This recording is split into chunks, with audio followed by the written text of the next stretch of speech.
Solo ella podía oír el susurro de la muerte en la máquina de $2 millones. La humillaron por ser la mujer de la limpieza. Ahora, con el reloj en contra, el hombre que se burló de ella descubrirá que su vida entera dependía de la mujer que él mismo hizo invisible.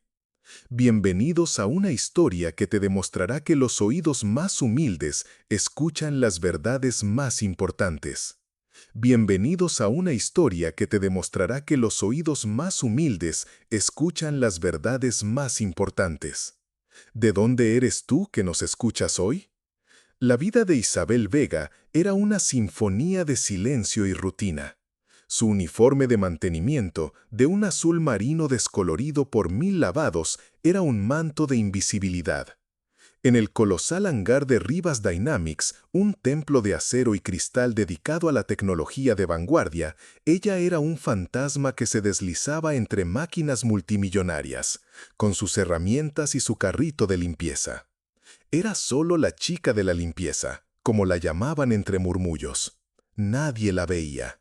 Nadie sabía que, bajo ese velo de insignificancia, se escondía una mente que una vez había orquestado el silencio dentro de los satélites espaciales. Don Mateo Rivas, el dueño de aquel imperio, era todo lo contrario. Su existencia era un estruendo de poder. Su oficina en el último piso no era un lugar de trabajo, sino un monumento a su ego, con vistas panorámicas que le recordaban que el mundo estaba a sus pies. Su nueva creación, el Titán, una forja cuántica de $2 millones, era la joya de su corona. Era una máquina del tamaño de una casa pequeña, un laberinto de tuberías de cromo y cables de fibra óptica que prometía revolucionar la industria.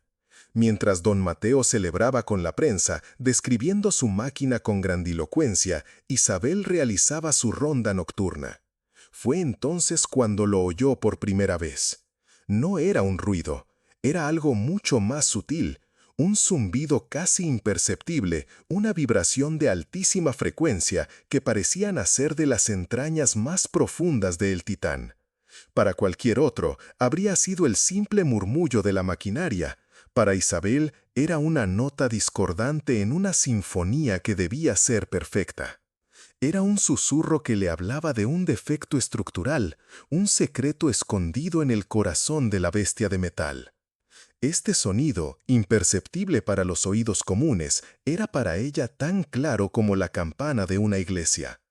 Era el mismo tipo de vibración parasitaria que había eliminado de los sistemas de comunicación del satélite Europa 2, una resonancia que, si no se controlaba, podía desintegrar una estructura desde dentro, átomo por átomo. Sintió cómo se le encogía el estómago. La máquina no estaba solo funcionando mal, estaba muriendo desde su núcleo. Y nadie más parecía darse cuenta. El silencio de su vida anónima estaba a punto de ser destrozado por el grito silencioso de una máquina a punto de colapsar. Los problemas comenzaron como susurros, como fantasmas en la máquina.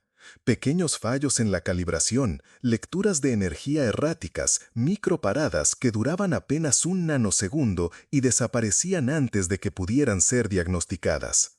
Don Mateo, furioso ante la imperfección que manchaba su legado, trajo al mejor equipo que el dinero podía comprar. Un escuadrón de ingenieros alemanes y japoneses, liderados por el legendario Dr. Klaus Adler, una eminencia en física de materiales cuya arrogancia rivalizaba con la del propio Mateo.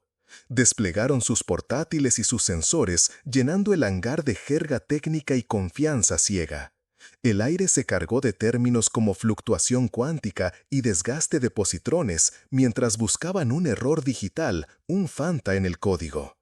Isabel, observando desde la distancia, sabía que estaban cazando sombras. El problema no estaba en el software ni en la energía, estaba en el alma de la máquina, en sus huesos de metal. El problema era físico, era analógico. Era el tipo de problema que no se podía solucionar con un teclado, sino con un oído entrenado y una comprensión profunda de las leyes de la física que gobernaban el mundo material. Se acercó a su supervisor directo, un hombre llamado Ramiro, y con su habitual voz queda intentó explicarle. «Señor, hay una vibración, un zumbido en el núcleo. Creo que es una resonancia de armónicos». Ramiro ni siquiera la miró. Soltó una carcajada de desprecio, un sonido áspero que cortó el aire. ¿Resonancia? Isabel, por favor, vuelve a tus trapeadores. El doctor Adler y su gente ganan en una hora lo que tú ganas en un año. ¿Crees que se les ha pasado algo que tú, con tu oído, has descubierto? La humillación fue un golpe sordo, un calor que le subió por el cuello hasta las mejillas, la quemaba por dentro. Los ingenieros pasaron junto a ella, sus rostros impasibles, completamente sordos al grito silencioso de la máquina, que solo Isabel podía oír. Eran como médicos intentando curar un hueso roto recetando pastillas para el dolor de cabeza. El zumbido, mientras tanto, se hacía ligeramente más agudo, una nota de advertencia que subía de tono con cada hora que pasaba, como la cuerda de un violín tensada hasta su punto de ruptura. La catástrofe no era una posibilidad, era una cuenta atrás. Y los únicos que podían detenerla estaban sordos a la música del desastre. ¿Alguna vez has visto cómo los expertos ignoran la solución más simple solo porque viene de la fuente más inesperada? Cuéntanos tu historia en los comentarios. La presión sobre don Mateo era una bestia invisible que le devoraba por dentro. Cada informe negativo de Adler, cada titular de prensa que especulaba sobre los retrasos de su titán fallido, era un golpe directo a su ego monumental. «Inútiles», rugió en una de sus reuniones matutinas, estrellando una carpeta contra la mesa de caoba con una fuerza que hizo temblar los cristales del piso 47. «Les pago millones para que me den soluciones, no para que me describan problemas con gráficos elegantes». Mientras tanto, en la soledad de su pequeño apartamento al otro lado de la ciudad, Isabel también luchaba con sus propios demonios. La vibración de El Titán, ese zumbido agudo y persistente, le traía ecos de una vida que había enterrado bajo capas de silencio y resignación. Un flashback la transportó 10 años atrás, a un laboratorio impecable, bañado en luz blanca. No era la mujer del uniforme azul, era la doctora Isabel Vega, la niña prodigio de la ingeniería acústica presentando su revolucionario sistema de amortiguamiento de vibraciones para un transbordador. Estaba en la cima del mundo, a punto de cambiar la historia de los viajes espaciales. Pero entonces vino la traición. Su mentor, el doctor Morales, un hombre al que idolatraba como a un padre, robó sus diseños. No para mejorarlos, sino para introducir un fallo deliberado que saboteaba a un competidor.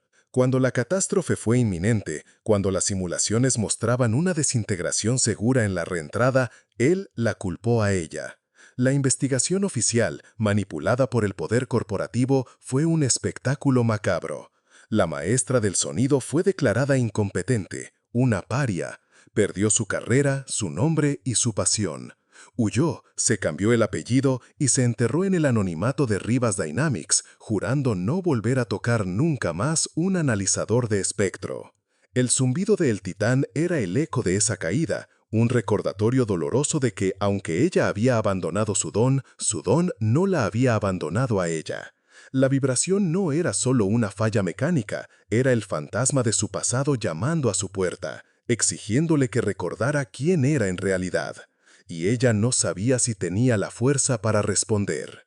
Dale like si quieres descubrir los secretos que aún faltan por revelarse en esta historia. La situación llegó a un punto crítico. Los inversores estaban nerviosos y la prensa, como un buitre, empezaba a sobrevolar el proyecto, hablando de fracaso multimillonario. Con el lanzamiento programado en menos de 24 horas, Mateo convocó una reunión de emergencia en el hangar con todos los ingenieros y directivos presentes. La tensión era tan densa que se podía cortar con un cuchillo. Isabel, observando desde una esquina mientras pulía una barandilla de acero, sintió que el tiempo se agotaba. Empujada por un sentido del deber que era más fuerte que su miedo a ser vista, decidió que no podía quedarse callada. Era su última oportunidad. Esperó a una pausa en los gritos de Mateo y se adentró en el círculo de trajes caros. «Señor Rivas», dijo, su voz temblando pero clara. Todos los ojos se volvieron hacia ella. La sorpresa dio paso a la incredulidad y luego a un desprecio palpable. Mateo la miró como si fuera un insecto que se hubiera atrevido a posarse en su mesa. «¿Quién es usted y cómo se atreve a interrumpir?» «Soy Isabel, de mantenimiento», dijo, sintiendo docenas de miradas clavadas en ella. «Señor, la máquina tiene una fractura por fatiga en uno de los soportes del núcleo. La vibración lo está revelando». El silencio que siguió fue sepulcral, y luego estalló la risa, una risa cruel, en cascada, liderada por el propio Mateo. «¡Esto es increíble!», exclamó, con lágrimas de mofa en los ojos. «¿Una mujer que limpia el suelo va a darnos lecciones de ingeniería de materiales? ¿Qué sabe usted de vibraciones, aparte de la que hace su aspiradora?». Se acercó a ella, su rostro una máscara de furia y sarcasmo. Cogió una pesada llave inglesa de una caja de herramientas. La arrojó al suelo a los pies de Isabel. El ruido metálico resonó en todo el hangar como un disparo. «Mire, aquí tiene, ingeniera. Si es tan lista, arréglelo usted misma. ¿Sabe qué? Le doy $1.000.000 si consigue que esta chatarra funcione antes del lanzamiento de mañana. Ahora, fuera de mi vista». La humillación fue total, un espectáculo macabro para el deleite de todos. Isabel, con el rostro en llamas, no dijo nada. Se dio la vuelta y se marchó con la poca dignidad que le quedaba. Pero el sonido de sus risas la persiguió como una jauría, un eco cruel que amenazaba con destrozar los últimos restos de la mujer que una vez fue. La noche antes del lanzamiento fue la más larga de Isabel. Se encerró en su pequeño apartamento, intentando ahogar el zumbido de El Titán que resonaba en su cabeza como un grito de auxilio. Había sido estúpida, debió permanecer invisible, seguir siendo un fantasma. Pero la profesional que habitaba en ella, la doctora Vega, que había hecho un juramento hipocrático de proteger vidas con su conocimiento, no la dejaba en paz. Sabía con una certeza matemática absoluta que si encendían el Titán a plena potencia, no solo fallaría, la resonancia armónica alcanzaría un punto crítico. La estructura cedería. Lo que vendría después no sería una simple avería, sino una implosión catastrófica. La metralla del núcleo, proyectada a velocidades supersónicas, podría atravesar el hangar y alcanzar las instalaciones químicas cercanas. No se trataba del ego herido de Mateo Rivas ni de su ridículo $1.000.000. Se trataba de cientos de vidas humanas. Al amanecer, mientras la ciudad despertaba, tomó una decisión. Se vistió con su uniforme, su armadura de invisibilidad y se dirigió a Rivas Dynamics. La seguridad había sido reforzada para el evento. Tenía la entrada prohibida. «Órdenes del señor Rivas», dijo el guardia con una mueca de lástima. «Nadie del personal de mantenimiento puede entrar hoy». Pero Isabel conocía ese edificio mejor que nadie. No conocía sus secretos, conocía sus entrañas. Conocía los túneles de servicio olvidados de la construcción original, los conductos de ventilación lo suficientemente anchos para un cuerpo, los pasadizos que no aparecían en ningún plano porque eran errores de arquitectura. Usando su conocimiento de la infraestructura, se deslizó por las venas ocultas del edificio, evitando cámaras y guardias, movida por una conciencia que era más pesada que cualquier humillación. No era una empleada desafiando a su jefe, era una experta moviéndose hacia el epicentro de un desastre para desactivarlo. Emergió en una pequeña sala de mantenimiento justo al lado de la plataforma de control de El Titán, minutos antes de que comenzara la transmisión en vivo, que podría convertirse en el registro de una tragedia. La sala olía a ozono y a metal caliente. El zumbido aquí era casi un rugido. Estaba en el vientre de la bestia. El evento de lanzamiento era un espectáculo de luces y arrogancia. Mateo Rivas, de pie en un podio con el logotipo de su imperio brillando detrás, se dirigía a una audiencia global a través de las cámaras. «Hoy no solo inauguramos una máquina», proclamó, su voz retumbando con un ego cuidadosamente ensayado. Hoy inauguramos el futuro. Detrás de él, el Dr. Adler y su equipo estaban en la consola de control, con sonrisas forzadas que no llegaban a sus ojos. Habían aplicado un parche de software, una solución digital para un problema físico, convencidos de que habían aislado y contenido el error. Desde su escondite, Isabel observaba la escena con el corazón en un puño. Iniciando secuencia de encendido a plena potencia, anunció Adler con su marcado acento alemán. Las luces del Titán parpadearon y la máquina cobró vida con un zumbido creciente. Al principio, todo parecía normal. Mateo sonreía triunfante a las cámaras, levantando una copa de champán. Pero entonces, el zumbido que solo Isabel podía oír se convirtió en un gemido audible para todos, un lamento metálico que llenó el hangar. Una luz roja parpadeó en la consola, luego otra. Las lecturas de energía en la pantalla gigante se volvieron locas. «Oscilación de partículas inestable en el cuadrante gamma», gritó uno de los ingenieros japoneses. El suelo del hangar, una losa de hormigón de 1 metro de espesor, comenzó a temblar. Un panel de cromo del tamaño de una puerta se desprendió del chasis del Titán y salió disparado como una bala, estrellándose contra la pared opuesta a escasos centímetros de un grupo de periodistas. Sonaron las alarmas, un chillido ensordecedor que se mezclaba con los gritos de pánico de los invitados que corrían despavoridos. «¡Apáguenla! ¡Apáguenla ahora!», gritó Mateo, su rostro pálido como el mármol, el terror reemplazando a la arrogancia. «No responde», respondió Adler, tecleando frenéticamente en su consola.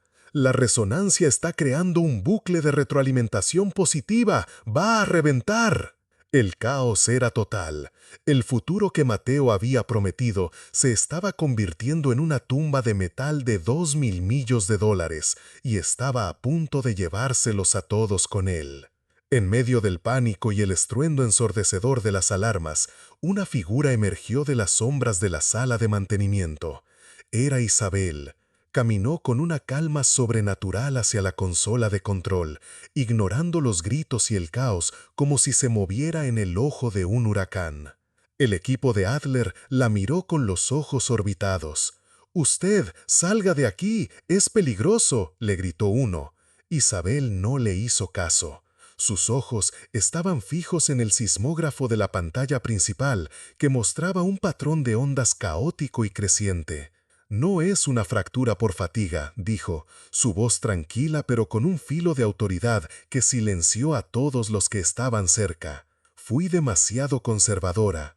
Es una fractura por resonancia simpática en el cojinete de contención de plasma número 7, el fenómeno Tacoma-Narrows, pero a nivel molecular». La referencia al famoso puente que se derrumbó por el viento dejó helados a los ingenieros. «Está inducida», continuó, «por una oscilación armónica no amortiguada que ahora mismo debe estar alcanzando los 1.2 kHz. Se volvió a un atónico Dr. Adler, cuya cara había perdido todo el color. «Doctor, por favor, deme acceso a un analizador de espectro de audio en tiempo real y aísle el micrófono del núcleo».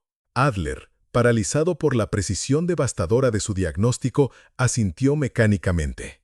En la pantalla apareció una nueva gráfica, una línea roja que subía hacia el infinito. Isabel se puso unos auriculares, cerrando el mundo exterior.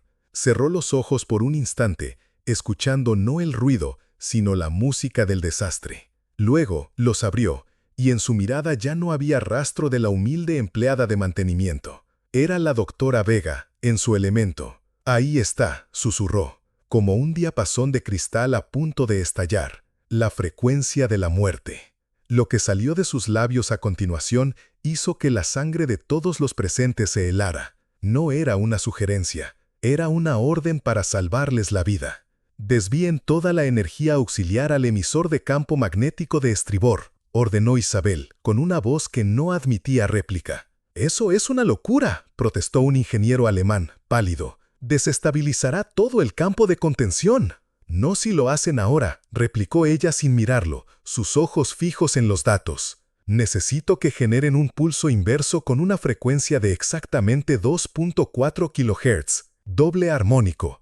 Creará una onda de interferencia destructiva que cancelará la resonancia durante exactamente 3.7 segundos. Es tiempo suficiente para que el sistema de refrigeración de emergencia inunde el núcleo y solidifique el cojinete dañado. El doctor Adler la mirada, su mandíbula completamente desencajada. La teoría de la interferencia destructiva de doble armónico era un concepto tan avanzado, tan al borde de la física teórica, que apenas existía en simulaciones de supercomputadoras. Nadie se había atrevido a intentarlo en una máquina activa. Era como realizar una cirugía a corazón abierto en medio de un terremoto. Pero en los ojos de aquella mujer no había duda, solo certeza. «¡Háganlo!», rugió Adler, dándose cuenta de que estaba frente a una inteligencia muy superior. El equipo, moviéndose como un solo hombre bajo las órdenes precisas y calmadas de Isabel, ejecutó la secuencia. Durante 3 segundos que parecieron una eternidad,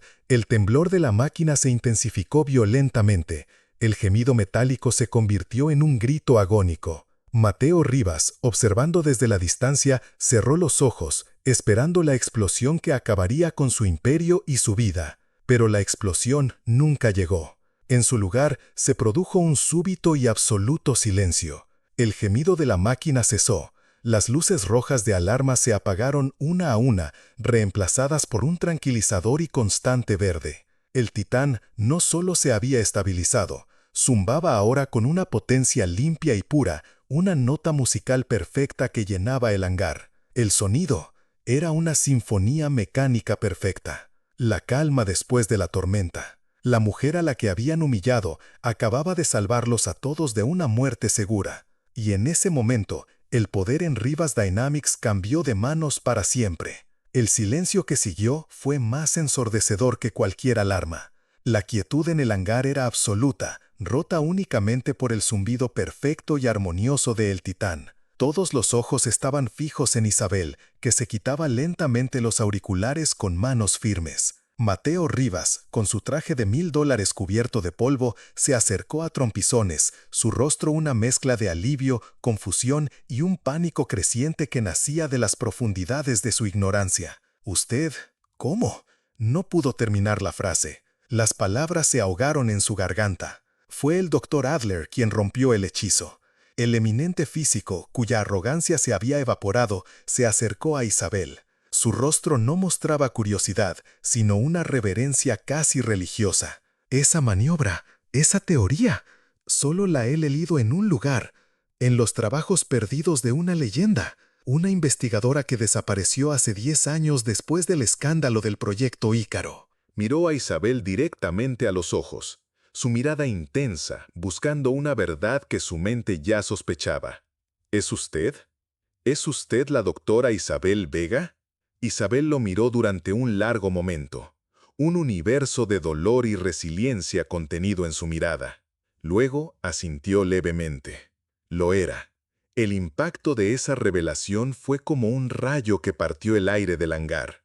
Lo que salió de los labios de esa mujer hizo que la risa arrogante de Mateo Rivas, grabada a fuego en la memoria de Isabel, se le congelara en la cara para siempre. Los ingenieros se miraban unos a otros, susurrando el nombre Vega como si fuera el de un mito, una figura casi divina en su campo. La mujer que limpiaba los suelos, la figura invisible que habían ignorado y ridiculizado, no era solo una experta. Era la creadora del campo en el que trabajaban. El mundo de certezas de Mateo Rivas, construido sobre pilares de dinero y poder, se estaba desmoronando palabra por palabra. Se dio cuenta de que no había humillado a una empleada. Había insultado a un genio. Había arrojado una llave inglesa a los pies de la única persona en el planeta que podía salvarlo de su propia y monumental estupidez. Y ahora, esa misma mujer sostenía el destino de su imperio en la palma de su mano. La verdad se extendió por el hangar como una onda de choque. El evento de lanzamiento, que había comenzado como una celebración del poder de un hombre, se convirtió en la crónica del regreso de una leyenda. Pero Mateo Rivas no podía sentir el triunfo. Solo sentía el peso aplastante de su propia y monumental estupidez. Más tarde esa noche, después de que los periodistas se fueran y el hangar quedara sumido en una calma casi reverencial, encontró a Isabel en la sala de control, supervisando las últimas calibraciones. El silencio permitía que el zumbido perfecto de El Titán llenara el espacio como la nota sostenida de un órgano en una catedral. Mateo no habló, simplemente se acercó y cayó literalmente de rodillas frente a ella. No era un acto teatral, era el colapso total de un hombre cuyo ego, ese monumento que había construido durante décadas, había sido pulverizado. «Perdóneme», sollozó, su cuerpo temblando incontrolablemente, las lágrimas trazando surcos en el polvo que cubría su rostro. «Yo no lo sabía». Isabel lo miró y por primera vez no vio a un monstruo de arrogancia, sino a un hombre roto, reducido a las ruinas de su propia soberbia. «El problema es que nunca se molestó en saberlo», respondió ella, su voz sin rencor, solo con el peso de una verdad largamente silenciada. «Para usted, la gente como yo no tiene nombre, no tiene pasado. Somos invisibles, somos parte del decorado de su gran obra». Mateo, entre lágrimas, le contó cómo su propia carrera se había construido sobre una crueldad despiadada, sobre la idea de que las personas eran herramientas desechables, engranajes en la maquinaria de su éxito. Se dio cuenta, con una claridad devastadora, de que el mismo sistema corporativo que él perpetuaba, ese que premia la soberbia y castiga la humildad, era el que había destruido la carrera de Isabel 10 años atrás. No eran dos historias separadas, eran dos caras de la misma moneda tóxica. «Me ha salvado de mí mismo», dijo él, su voz apenas un murmullo. «Me ha mostrado que el verdadero valor no está en lo que construimos, sino en lo que casi destruimos por no saber escuchar». El hombre que creía poseer el mundo acababa de descubrir que no era dueño ni de su propia alma. A la mañana siguiente, Mateo Rivas convocó la rueda de prensa más importante de su vida. Las cámaras y los micrófonos llenaban la sala, esperando escuchar al titán de la industria regodearse en su éxito de última hora. Pero el hombre que subió al podio no era el mismo que habían visto el día anterior. Su arrogancia había sido reemplazada por una humildad solemne. No habló del éxito de El Titán, habló de su fracaso como ser humano. Frente a las cámaras del mundo, contó la historia completa. Su desesperación, la ceguera de sus expertos, la humillación pública a una empleada invisible y la intervención milagrosa de la mujer a la que había despreciado. «Ayer», dijo con voz firme y clara, «tuve el deshonor de insultar a la doctora Isabel Vega. Hoy tengo el privilegio de anunciar que Rivas Dynamics no podría existir sin ella». La sala quedó en un silencio atónito. Anunció que no solo le entregaría el $1.000.000 prometido, sino que destinaría el 10% de los beneficios anuales de la compañía para crear una nueva división. «No será una división de investigación cualquiera», continuó, su voz cargada de una emoción genuina. «Será la Fundación Vega para la Innovación Acústica.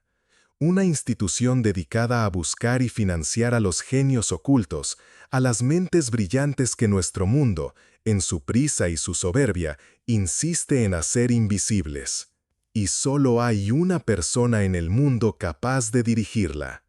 Se volvió a Isabel, que estaba de pie al fondo de la sala, vestida no con su uniforme, sino con un sencillo pero elegante traje, observando la escena. Todos los ojos, todas las cámaras giraron hacia ella.